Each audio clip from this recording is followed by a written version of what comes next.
critics once mocked Debbie McGee's romance with her late husband, Paul Daniels, with an infamous clip on the Mrs. Merton show back in the 1990s asking, "So Debbie, what first attracted you to the millionaire Paul Daniels?" Though it was a classic comedy line at the time, the 64-year-old former Strictly star has since fought against cruel age gap stereotypes in a candid podcast interview. Talking to Loose Women's star Kay Adams on her How to Be 60 podcast series, Debbie dismissed preconceptions about age differences, insisting that chemistry is chemistry. Kay had been discussing how 76-year-old musical great Cher had shocked the world by dating a man less than half her age. "It sends everyone into a tailspin, saying, 'How could this happen?' And in typical Cher fashion, she says love doesn't do maths," she recalled. Debbie, who was 29 at the time that she married a 50-year-old Paul, agreed with her sentiments.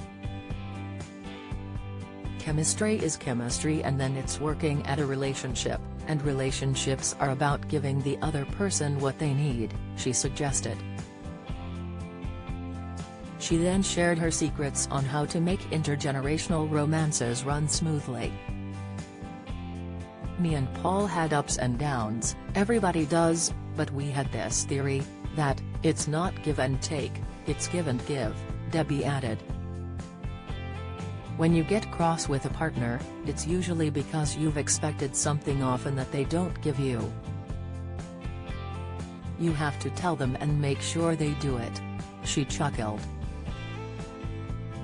Debbie confessed that she had a hatred of certain household chores, and that her husband stepped in to save the day.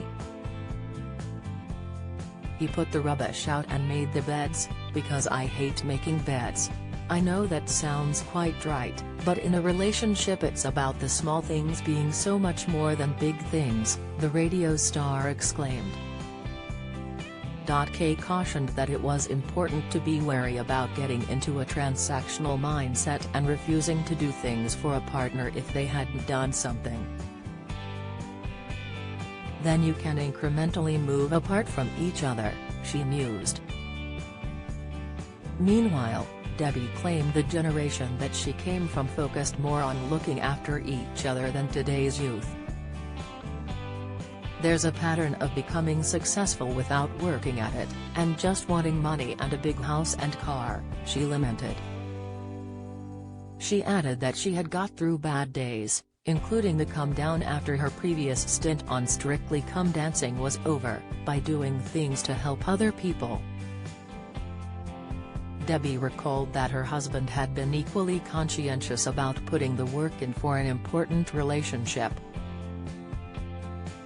On one occasion, when the pair had been working 7 days a week on the legendary magic shows they created as a duo, Paul had still found a way to secretly snare a day off for her, and he then took her to Paris for a romantic lunch.